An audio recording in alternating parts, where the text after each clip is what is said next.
அன்புக்குரிய மாணவ செல்வங்களே, உங்கள் அனைவருக்கும் அன்பான வணக்கம். போட்டித் தேர்வுக்கு தயாராகி கொண்டிருக்கின்றீர்கள். அந்த வகையில் வேதியியந்த பாடப்பகுதியில் ஒரு முக்கியமான பாடத்தினுடைய முந்தைய ஆண்டுகளில் கேட்கப்பட்ட வினாக்களுடைய தொகுப்பை நம்ம இங்கே பார்த்துட்ருக்கோம். இந்த பாடம் பார்த்தீங்கன்னா ஃபண்டமெண்டல் ஆஃப் ஆர்கானிக் கெமிஸ்ட்ரி. இதில் நம்ம தொடர்ச்சியாக முந்தைய வீடியோக்களில் பல கேள்விகள் நம்ம டிஸ்கஸ் பண்ணோம். இந்த வீடியோ தொகுப்பின் மூலமாக கடந்த ஆண்டுகளில் கேட்கப்பட்ட வினாக்களுடைய வினா தொகுப்பை நாம் பார்க்க போகிறோம். கேள்விக்குள்ள நேரடியாக போகலாமா? ஓகே, பாருங்க. First question, Kjeldahl method is used in the estimation. அப்போ இந்த பார்ட் எங்கேருந்து வருதுன்னா எஸ்டிமேஷன் ஏரியாக்குள்ளே வருது. இதுக்கு முன்னாடி நம்ம பார்த்தது ஐடென்டிஃபிகேஷன், டிடெக்ஷன்ஸ் அண்ட் பியூரிஃபிகேஷன் பார்த்தோம் கடந்த வீடியோக்களில். இப்போ நம்ம பார்க்க போகிறது எஸ்டிமேஷன் ஆஃப் ஆர்கானிக் காம்பவுண்ட். அப்போ இங்கே ஒரு மெத்தட் கொடுத்துருக்கலாம். இந்த மெத்தட் என்னென்னா ஹெல்டால் மெத்தட். இப்போ ஹெல்டால் முறையை பயன்படுத்தி கீழ்கண்ட இந்த 4 தனிமங்களில் எந்த தனிமத்தை நம்ம எஸ்டிமேட் பண்ணலாம், அளவிடலாம். அதனுடைய வெயிட், அந்த ஆர்கானிக் காம்பவுண்டில் எவ்வளவு வெயிட் இருக்குது என்பதை நம்ம கண்டுபிடிக்கக்கூடிய முறை. இப்போ பார்த்தீங்கன்னா ஹெல்டால் மெத்தட். ஹெல்டால் மெத்தட்னா ஒன்றும் இல்லை, பார்த்தீங்கன்னா வெரி வெரி ஈஸியஸ்ட் மெத்தட். ஒரு ஆர்கானிக் காம்பவுண்டில் நைட்ரஜன் இருந்தால், அந்த ஆர்கானிக் காம்பவுண்டில் நைட்ரஜன் இருந்துச்சுன்னா அந்த ஆர்கானிக் காம்பவுண்ட் எப்படி மாறணும்? இப்போ ஆர்கானிக் காம்பவுண்ட், இந்த ஆர்கானிக் காம்பவுண்டில் என்ன இருக்கும்? நைட்ரஜன் இருந்தால் இந்த ஆர்கானிக் காம்பவுண்டை நம்ம என்ன செய்ய போகிறோம்னா சல்ஃபியூரிக் ஆசிட்டோடு வினைப்படுத்தும் பொழுது நமக்கு என்ன கிடைக்கும்னா அமோனியம் சல்ஃபேட் கிடைக்கும். நைட்ரஜன் இருந்துச்சுன்னா அது அமோனியம் சல்ஃபேட்டாக மாறும். இந்த அமோனியம் சல்ஃபேட்டை சோடியம் ஹைட்ராக்சைடோடு வினைப்படுத்தும் பொழுது நமக்கு என்ன கிடைக்கும்னா அமோனியாவை வெளியேற்றும். அமோனியாவை வெளியேற்றும். இந்த அமோனியா இது ஆக்ட் அஸ் எ பேஸ், ஒரு காரமாக செயல்படும். இந்த பேஸை ஒரு குறிப்பிட்ட அமிலத்தோடு காப்பர் சல்ஃபேட் அல்லது மெர்க்குரி பாதரசத்தோடு நாம் அப்சர்வ் பண்ணும் பொழுது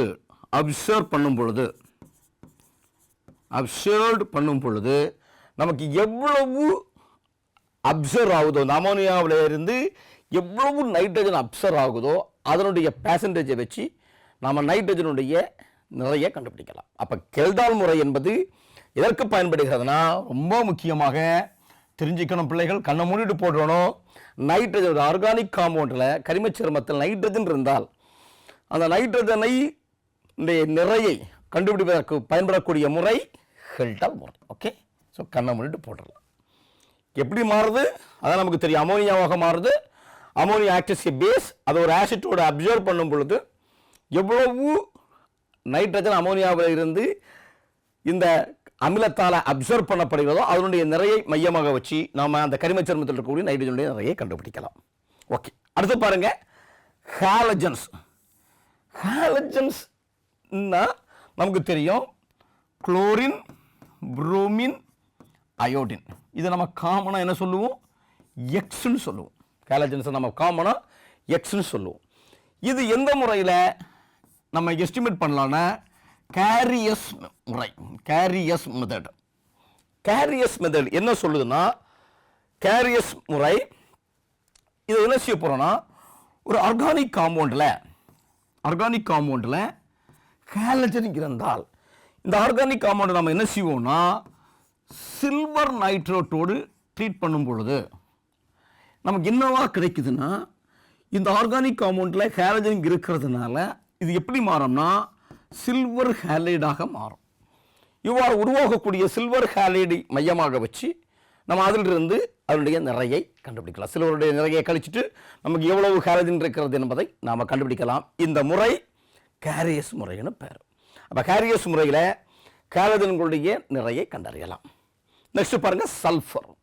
சல்ஃபரையும் கண்டுபிடிக்கக்கூடிய முறை இதுவும் கேரியஸ் முறை. கேரியஸ் முறையில் ஒரு கரிமச் சேர்மத்தில் இருக்கக்கூடிய கந்தகத்தினுடைய நிறையை கண்டுபிடிக்கலாம். இது எப்படின்னா கரிமச் சேர்மத்தில் கந்தகம் இருக்குன்னு வச்சுக்கோங்க. இதை ஃபர்ஸ்ட் நாம் என்ன செய்ய போறோம்னா நைட்ரிக் அமிலம் அல்லது வெள்ளி நைட்ரேட்டோடு வினைப்படுத்துகிறோம். அவ்வாறு வினைப்படுத்தும் பொழுது நமக்கு என்னவாக கிடைக்குதுன்னா கந்தக அமிலமாக மாறுகிறது. கந்தக அமிலமாக மாறுகிறது. இந்த கந்தக அமிலத்தை பேரியம் குளோரைடோடு வினைப்படுத்தும் பொழுது நமக்கு என்ன கிடைக்குது? பேரியம் சல்ஃபேட் கிடைக்குது.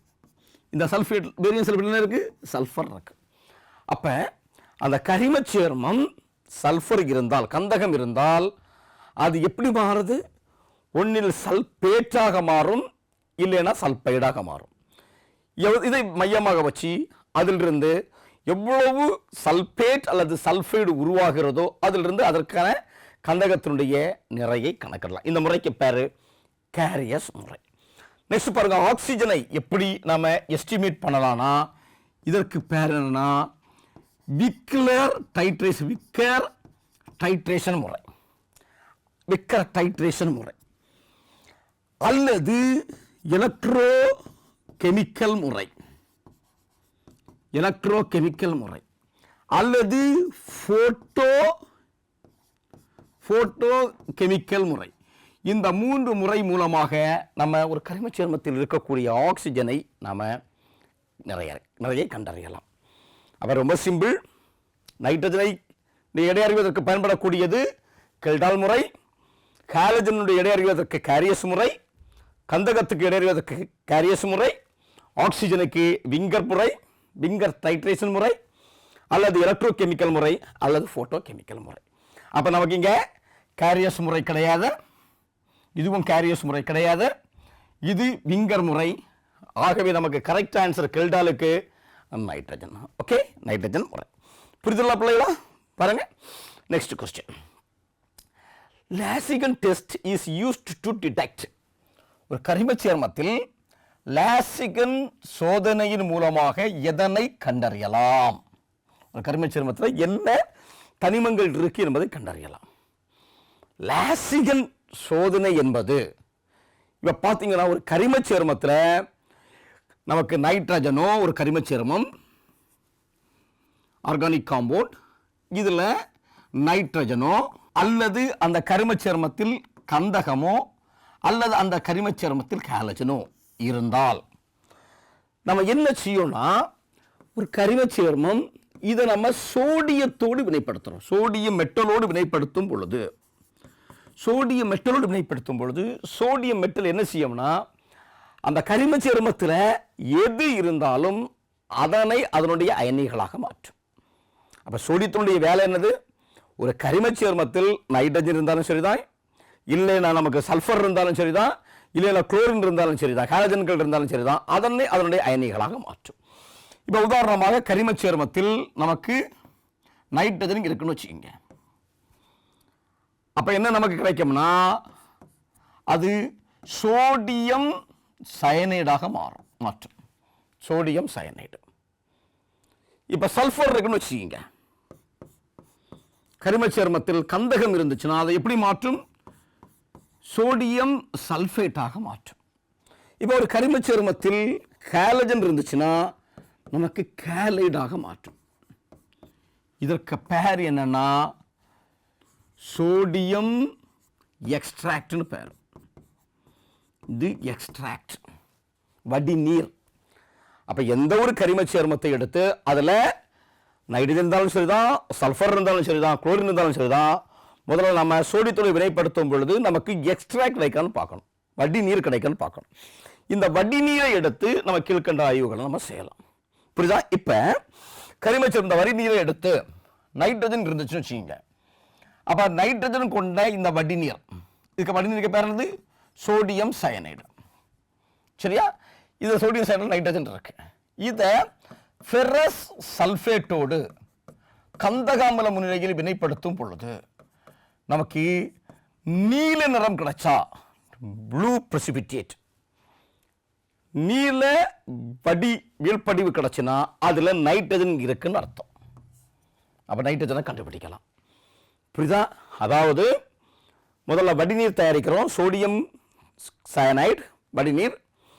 இதுல சோடியம்னா சோடியத்தை மெட்டல் போட்டிருக்கோம், கார்பன் என்பது கரிம சேர்மத்தில் இருக்கு, அந்த கரிம சேர்மத்தில் நைட்ரஜன் இருக்கு.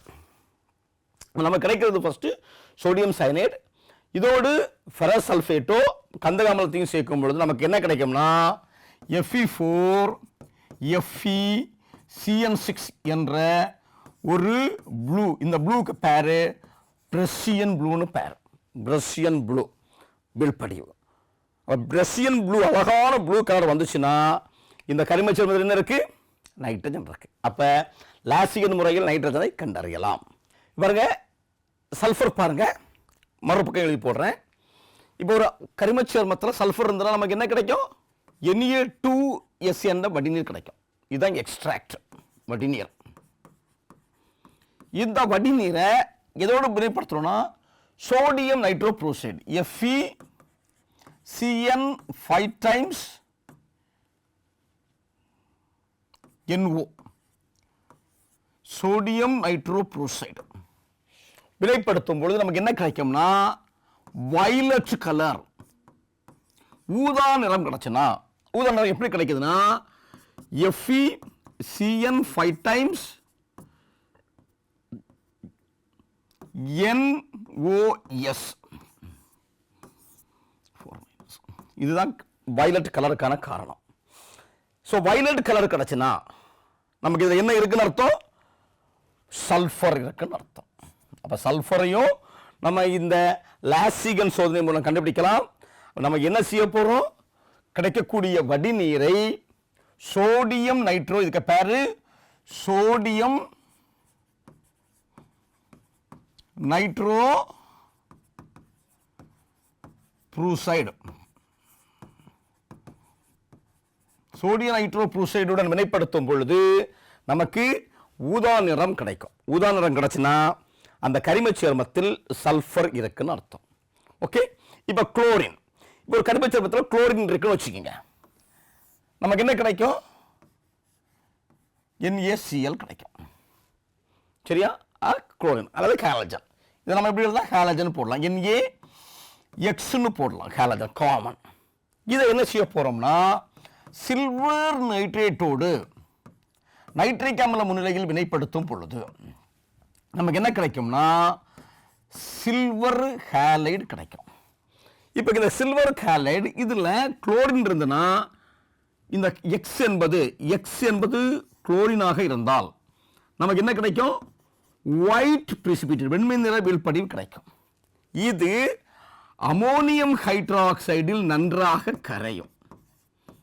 அமோனியம் ஹைட்ராக்சைடில் கரையும். அவ்வாறு கிடைக்கக்கூடிய வெண்மை நிற வீழ்படிவு அமோனியம் ஹைட்ராக்சைடில் கரைந்தால் அதில் என்ன இருக்கு? குளோரின் இருக்கு.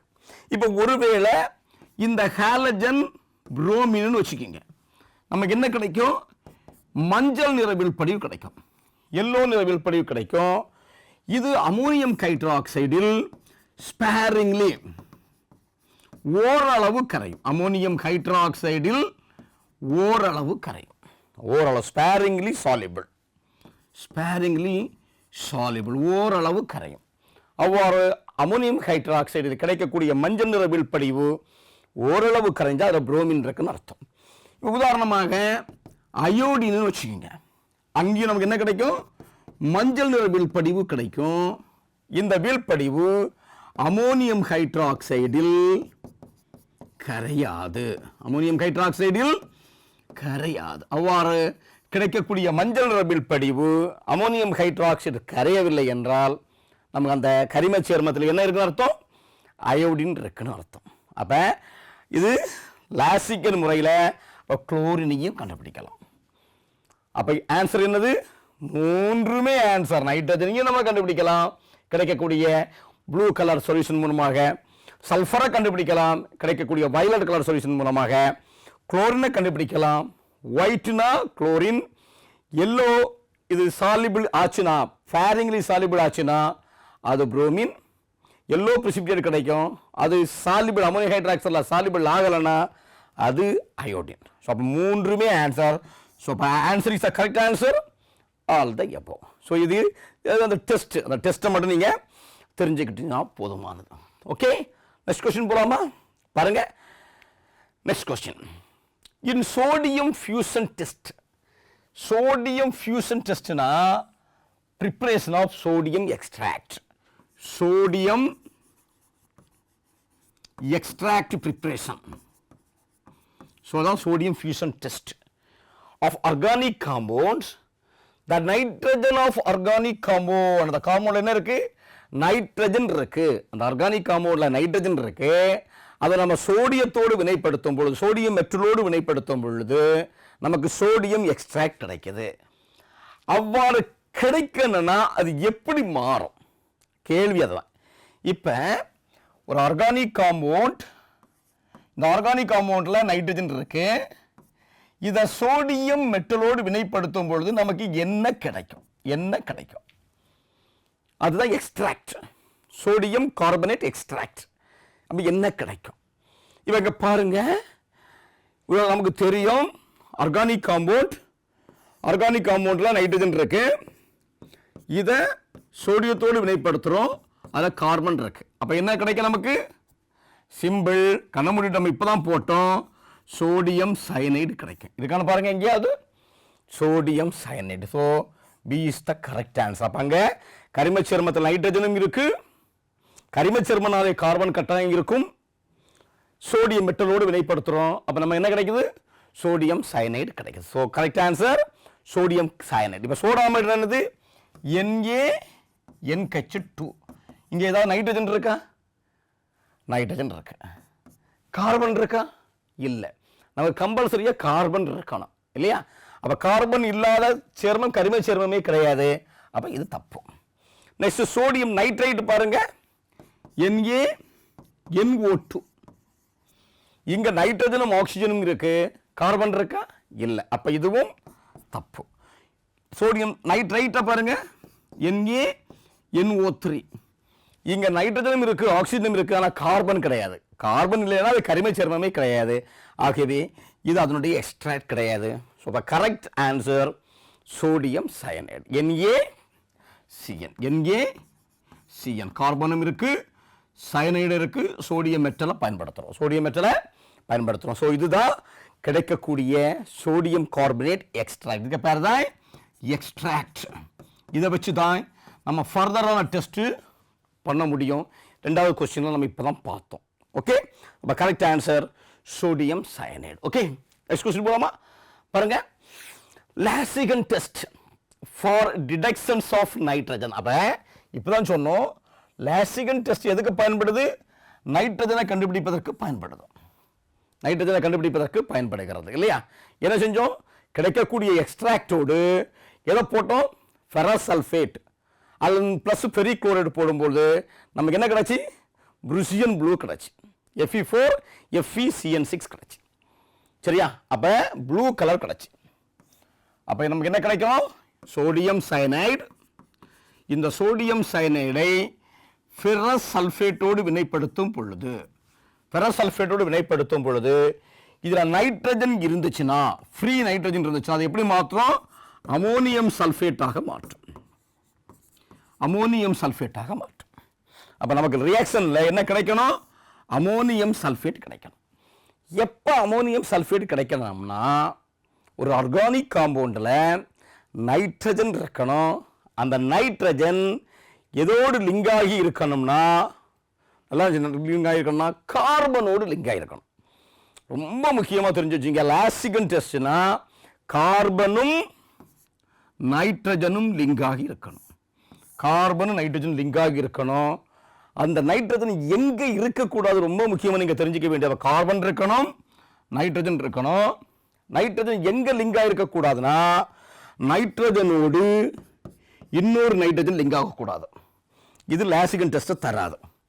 அதே மாதிரி நைட்ரஜனோடு ஆக்சிஜன், இதுக்கு பேர் அசோனு பேரு, இதுக்கு பேர் அசாக்சின் பேர். அப்போ அசோக் சேர்மமாகவும் இருக்கக்கூடாது. அசோக் சேர்மனா நைட்ரஜன் நைட்ரஜன் நேரடியாக லிங்க் ஆகியிருக்கும், அப்படி இருந்தால் லாசிகன் தராது.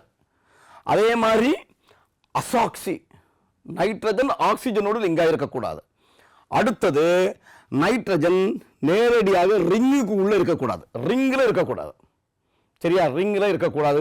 எக்ஸாம்பிள் ஹெட்ரோசைக்கிளிக் காம்பவுண்டு சொல்லுவாங்க. ஹெட்ரோசைக்கிளிக் காம்பவுண்டில் பிரிடின், பிப்ரிடின் இப்படிப்பட்ட சேர்மங்கள் நைட்ரஜன் ரிங்குக்கு உள்ள இருக்கும். அப்படி நேரடியாக நைட்ரஜன் ரிங்குக்குள்ள இருந்தாலும் அது லாசிகனை தராது. இவ்வளவுதான் கான்செப்ட். அப்போ நமக்கு என்ன இருக்கணும்? கார்பன் நைட்ரஜன் லிங்காகி இருக்கணும். அதில் நைட்ரஜன் நேரடியாக லிங்க் ஆகக்கூடாது. நைட்ரஜன் ஆக்சிஜன் நேரடியாக லிங்க் ஆகக்கூடாது. நைட்ரஜன் ரிங்குக்குள்ள வளையத்துக்குள்ள இருக்கக்கூடாது. பாருங்க, சேர்மத்தை கம்பேர் பண்ணுங்க. அப்போ கம்பல்சரியா முதல்ல பார்க்க வேண்டியது கார்பனும் நைட்ரஜன் லிங்கா இருக்கான்னு பார்க்கணும். ஃபர்ஸ்ட் சேர்மம் பாருங்க, நைட்ரஜன் கார்பன் நைட்ரஜன் லிங்கா இருக்கா? Carbon nitrogen linkage. அப்போ இது தருமா? தரும். அடுத்தது பாருங்க, NH2 NH2 HCl. இங்க எங்கேயாவது கார்பன் நைட்ரஜன் இருக்கா? கார்பன் நைட்ரஜன் லிங்க் இருக்கா? கார்பனுக்கு வழியே காணும். அப்போ நோ கார்பன் நைட்ரஜன் லிங்கேஜ். அப்போ இது தராது, இது தராது. அடுத்தது பாருங்க, நைட்ரஜன் கார்பன் நைட்ரஜன் லிங்க் ஆகுது. கார்பனும் நைட்ரஜனும் நேரடியாக லிங்க் ஆகுது, ரிங் வழியாக அல்ல, நேரடியாக சும்மா லிங்க் ஆகுது. ஆகவே இதுவும் தரும். அடுத்தது பாருங்க, C6 கார்பன் நைட்ரஜனோடு லிங்க் ஆகுது. கார்பன் நைட்ரஜனோடு லிங்க் ஆகுது. ஆகவே இதுவும் தரும். அப்போ எது தராதுன்னா ஆன்சர் பி தராது. அப்போ இதெல்லாம் தரும். அப்போ ஆகவே இது தவறு. தராத பி மட்டும் இந்த கேள்வி பொறுத்தளவில் சரி. அப்போ லாசிகன் டெஸ்ட் தராத நைட்ரஜனுக்கு தராத சேர்மம் இங்கே கார்பன் நைட்ரஜன் லிங்க் கிடையாது பி சேர்மத்தில். ஆகவே NH2 NH2 HCl இது நைட்ரஜனை லாசிகன் ஆய்வு மூலமாக நம்ம டிடெக்ட் பண்ண முடியாது. புரிதலையா கான்செப்ட்? ஸோ இப்படிப்பட்ட கேள்வி இது கொஞ்சம் ரொம்ப முக்கியமான கேள்வி. ஸோ இது மாதிரி நிறைய சேர்மங்களை கொடுத்துட்டு லாசிகன் டெஸ்ட் தராத சேர்மங்கள்னு கேட்கலாம். ஓகே, ஸோ ஈஸியாக பிள்ளைகள் பதிலளிப்பதற்கு தயாராக இருக்கணும். ஓகே, ரொம்ப முக்கியமான கவனிச்சிக்க வேண்டியது நைட்ரஜனும் கார்பன் லிங்காக இருக்கான்னு பார்க்கணும். அந்த நைட்ரஜன் இன்னொரு நைட்ரஜனோட லிங்க் ஆகக்கூடாது. அந்த நைட்ரஜன் நேரடியாக ஆக்சிஜனோட லிங்க் ஆகக்கூடாது. அந்த நைட்ரஜன் ரிங்குக்குள்ளே இருக்கக்கூடாது. இந்த 3 பாயிண்ட். ஓகே, நெக்ஸ்ட் கொஸ்டின் போகலாமா? பாருங்க பிள்ளைகளா, அடுத்த கொஸ்டின். இது ஒரு அசஷன் ரீசன் கான்செப்டில் கொடுத்துருக்காங்க. அசஷன் இந்த கூற்று என்ன சொல்லுதுன்னா, இது ஒரு கூற்று.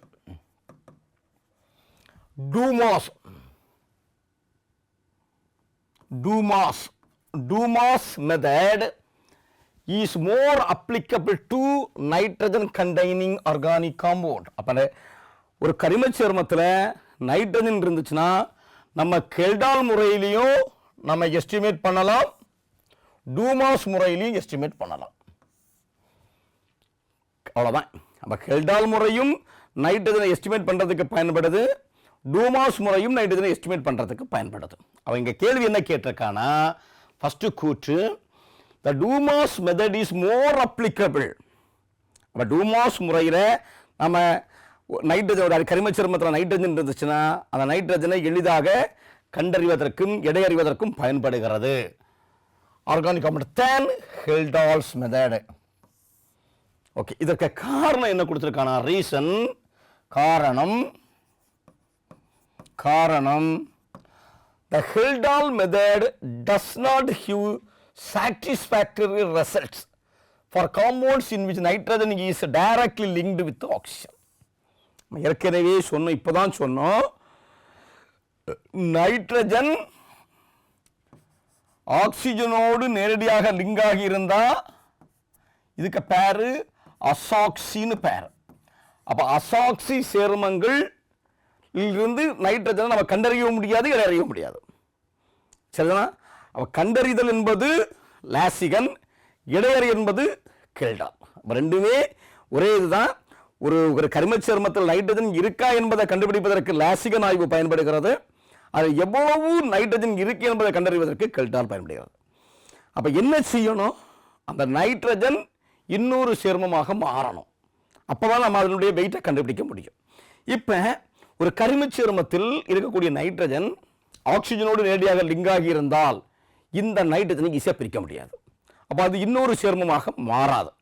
அப்படி மாறாத பொழுது அதனுடைய வெயிட் நம்ம கண்டுபிடிக்க முடியாது. அதான் கான்செப்ட். அப்போ நமக்கு அசாக்சி அண்ட் அசோனா நைட்ரஜன் நேரடியாக நைட்ரஜனோடு லிங்க் ஆகிருக்கும். இதுவும் நமக்கு இன்னொரு சேர்மமாக மாறாது. அதே போல நைட்ரஜன் எங்கே அட்டாச் ஆகிருக்கும், நேரடியாக ரிங்கில். இதுதான் லாசிகன் டெஸ்ட். கண்டுபிடிச்சா லாசிகன், வெயிட்டை கண்டுபிடிச்சா அது கெல்டால். ஓகே, கெல்டால் முறையிலையும் கண்டுபிடிக்கலாம், டூமாஸ் முறையிலையும் கண்டுபிடிக்கலாம். அவன் கேள்வி என்னன்னா, இந்த ரெண்டு முறையில் வெயிட்டை கண்டுபிடிக்கக்கூடிய இந்த ரெண்டு முறையில் கெல்டாலை விட டூமாஸ் வந்து பெட்டர்னு சொல்றான். ஏன் பெட்டர்னு சொல்றான்னா, டூமாஸ் வந்து ரொம்ப ரொம்ப ரொம்ப ரொம்ப சிம்பிள் மெத்தட். எந்த ஒரு சேர்மத்துக்கும் எந்த கரிம சேர்மம் நைட்ரஜன் எதோடு லிங்க் ஆகி இருந்தாலும் கண்டுபிடிக்க முடியும், அதை வெயிட் கண்டுபிடிக்க முடியும். அதான் டூமாஸ் மெத்தட். சரியா? ஆனால் ஹெல்டால் முறையில் நம்ம என்ன செய்ய முடியாது. ஹெல்டால் முறையில் நமக்கு சயனைடு உருவாகி அந்த சயனைடு அடுத்த கட்டத்துக்கு போகணும். அந்த சயனைடு உருவாகாது, லாசிகன் டெஸ்ட் மூலமாக சயனைடு உருவாகாது. ஆனால் டூமாஸ் முறையில் எளிதாக கன்வெர்ட் பண்ணி இன்னொரு காம்பவுண்டாக நம்மளால் மாற்ற முடியும். ஆகவே டூமாஸ் பெட்டர் தேன் ஹெல்டால். ஹெல்டாலில் பர்டிகுலர் காம்பவுண்டை மட்டும் தான் கண்டுபிடிக்க முடியும். நைட்ரஜன் காம்பவுண்ட் எதுவாக இருந்தாலும் டூமாஸ் முறையில் அதனுடைய வெயிட்டை கண்டுபிடிக்க முடியும்.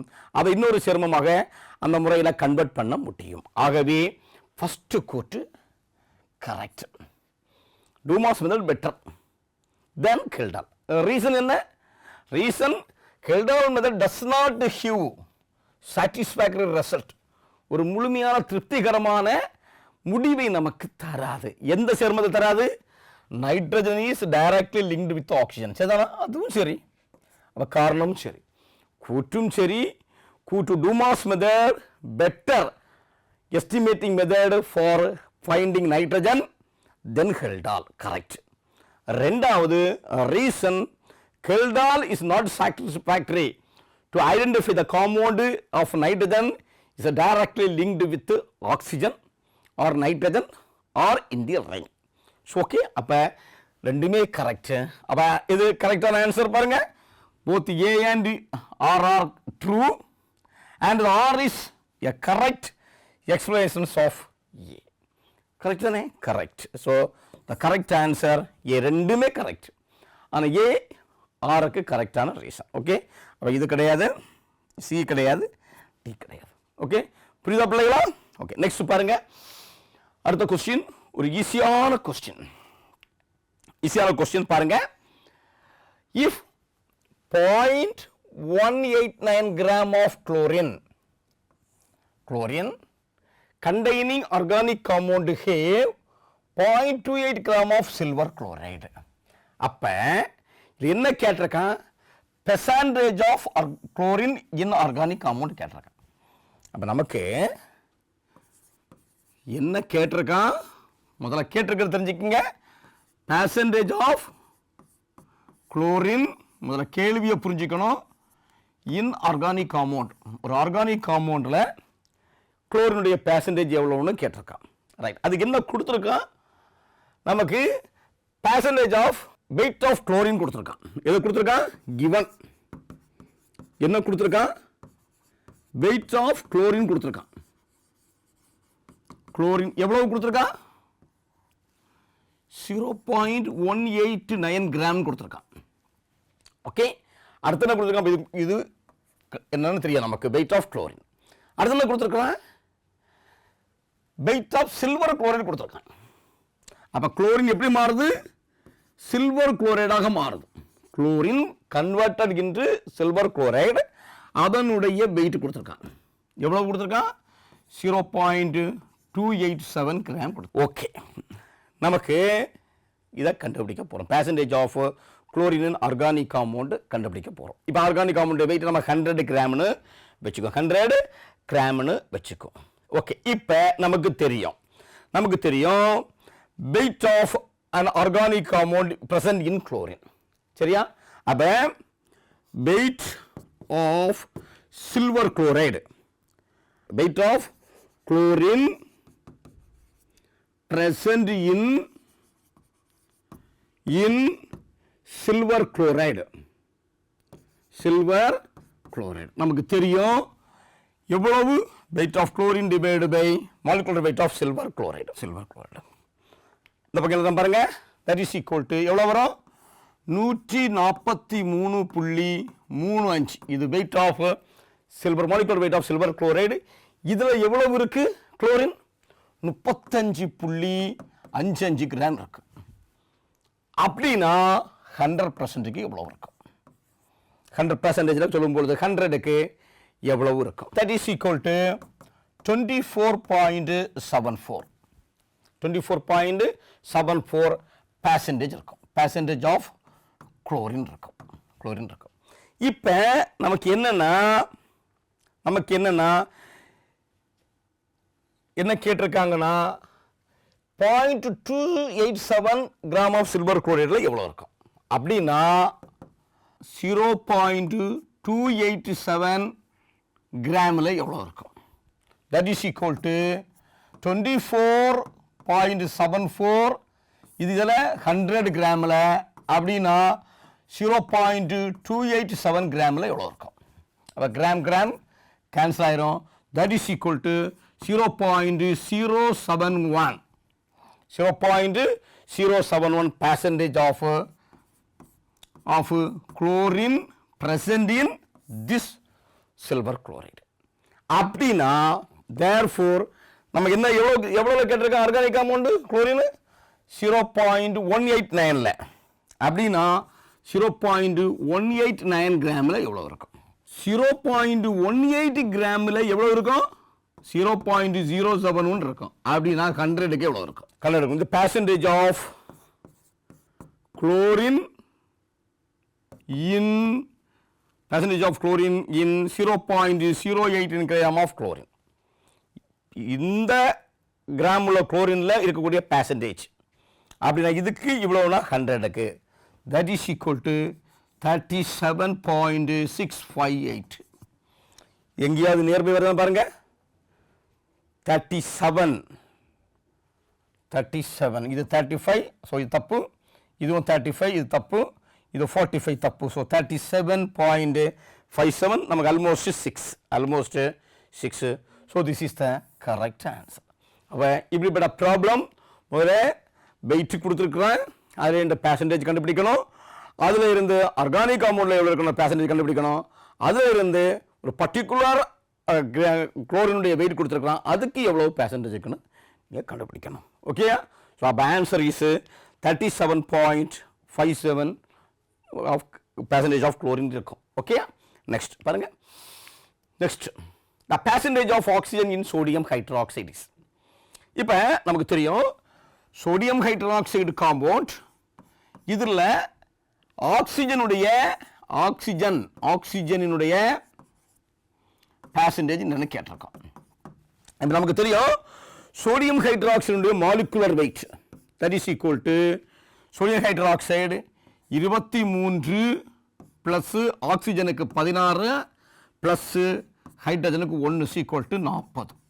அப்போ சோடியம் ஹைட்ராக்சைடுடைய மாலிகுலர் மாஸ் 40 கிராம். அப்போ இப்போ நம்ம என்ன கேட்டிருக்கோம்? percentage ஆஃப் ஆக்சிஜன் கேட்டிருக்கோம். Oxygen in sodium hydroxide that is equal to net weight எவ்வளவு? 40. அதில் எவ்வளவு இருக்கு? 16 கிராம் தான் ஆக்சிஜன் இருக்கு, 16 கிராம் இருக்கு. அப்படின்னா நமக்கு percentageஆக மாற்றும் போது அப்படின்னா 100க்கு கேன்சல் ஆயிரும் 4. So 40 percentage. ஓகே, எங்கே இருக்குது 40 percentage? இதை கொஞ்சம் மாற்றி சோடியம்னு கேட்டால் 23/40 × 100. 23/40 × 100. இப்போ ஹைட்ரஜன் கேட்டால் 1/40 × 100. 1/40 × 100. ஸோ அப்போ ஈஸியஸ்ட் ப்ராப்ளம் இது நமக்கு 1996ல் கேட்டிருக்காங்க. ஸோ ரொம்ப சிம்பிளாக ஆக்சிஜனுடைய molecular weight divide by sodium ஹைட்ராக்சைடுடைய molecular weight okay into percentage 100. Okay, அன்புக்குரிய பிள்ளைகளா, இந்த வீடியோவில் நம்முடைய ஆர்கானிக் காம்பவுண்டில் எந்த வகையான கரிமச் சேர்மம் இருக்குது, எந்த எலமெண்ட் இருக்குது, தனிமம் இருக்குது, அதை எப்படி கண்டுபிடிக்கலாம், அதனுடைய நிறையை எப்படி அறியலாம் என்ற சில முறைகள் பார்த்தோம். அதை பேஸ் பண்ணி 2 ப்ராப்ளம் பார்த்தோம். ஸோ இது உங்களுடைய போட்டித் தேர்வுக்கு தயார் செய்து கொண்டிருக்கக்கூடிய உங்களுக்கு பயனுள்ள வகையில் அமையும் நினைக்கிறேன். இந்த மெத்தட்ஸை சிஸ்டமேட்டாக படிச்சுக்கிங்க. அந்த மெத்தடு ஃபிக்ஸடு மாறாது. அந்த மெத்தடு எந்த விளைபொருளோடு வினைபுரிந்து நமக்கு என்ன வினையை நிகழ்த்துகிறது என்பதை நீங்கள் தெரிஞ்சுக்கணும். அதுவும் ரொம்ப இந்த கேள்வியை பொறுத்தவரை, இந்த பாடத்தை பொறுத்தவரை ரொம்ப முக்கியம். அடுத்தது பெர்சன்டேஜ் கண்டுபிடிக்கும் பொழுது அது அந்த ப்ராப்ளத்தில் எப்படி நம்ம அப்ளை பண்ணுறோம் என்பதையும் நம்ம நுணுக்கங்களை புரிஞ்சுக்கிட்டு அதற்கு ஏற்றவாறு பதிலளித்தா இந்த பாடப்பகுதியில் கேட்கக்கூடிய கேள்விகள் உங்களுக்கு மிகவும் பயனுள்ள வகையிலும் எளிதாகவும் அமையணும் என்ற நம்பிக்கையோடு தொடர்ந்து முயலுங்கள். நிச்சயமாக வெற்றி உங்கள் வசமாக ஆகும் என்ற நம்பிக்கையோடு உங்களிடமிருந்து மீண்டும் ஒரு புதிய வீடியோவில் சந்திக்கும் வரை விடைபெறுகிறேன். நன்றி, வணக்கம்.